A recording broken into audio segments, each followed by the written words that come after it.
le sportif a certes son importance, puisque c'est le cœur du métier, c'est ce qu'on nous, c'est notre principal, je dirais, c'est ce qu'on essaie de dire. Attention, le sport. En fonction des rencontres qu'il y avait des personnes qui avaient des intérêts professionnels qui étaient en lien avec des familles de métiers.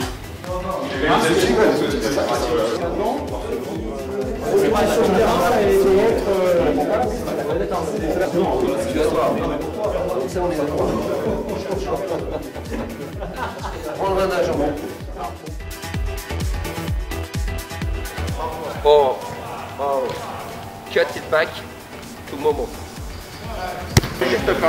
C'est la partie passée. Drive. Oui, continue. Excellent. Wait. José. The keeping position. Possession. Do you understand?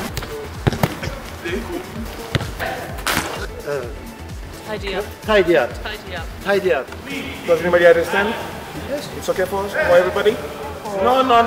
Zonal marking. Always zonal marking. Even if you pay it. Okay? If it's here, it's not yours. Keep us one. Okay? L'intérêt de parler anglais lors de l'entraînement, j'en vois au moins deux.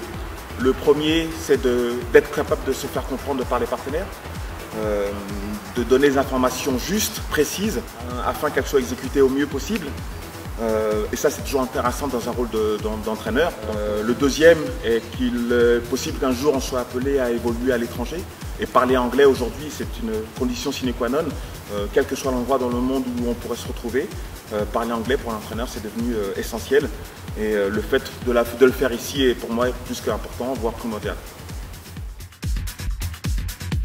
Déjà une première étape de reconnaissance de votre compétence.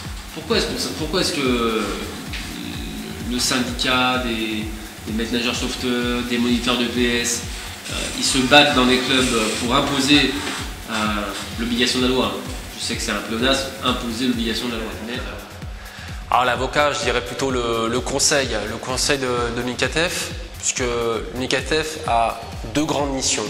La première, c'est celle de défendre la profession réglementée, puisque le métier d'entraîneur est comme celui d'expert comptable, les pratiquants de la médecine se doit d'avoir une carte professionnelle pour pouvoir exercer. D'ailleurs, ce serait bien que l'ensemble des clubs l'affichent dans les vestiaires, afin d'informer les pratiquants et les parents, comme ça se pratique dans le judo, quand vous allez à la piscine. La deuxième grande mission du syndicat, c'est de négocier des dispositions favorables dans le cadre des conventions collectives, afin que le marché n'impose pas éventuellement sa loi, mais qu'il y ait des minima sociaux, de rémunération, d'accompagnement de carrière, qui permettent justement de financer des formations.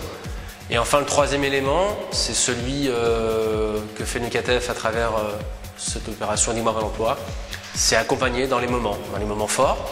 On a des opérations de communication, le coup du coach. Dans les moments un peu moins forts, on a l'opération Libre à l'emploi qui permet de rebondir et d'être au creux de la vague pour être sur la vague.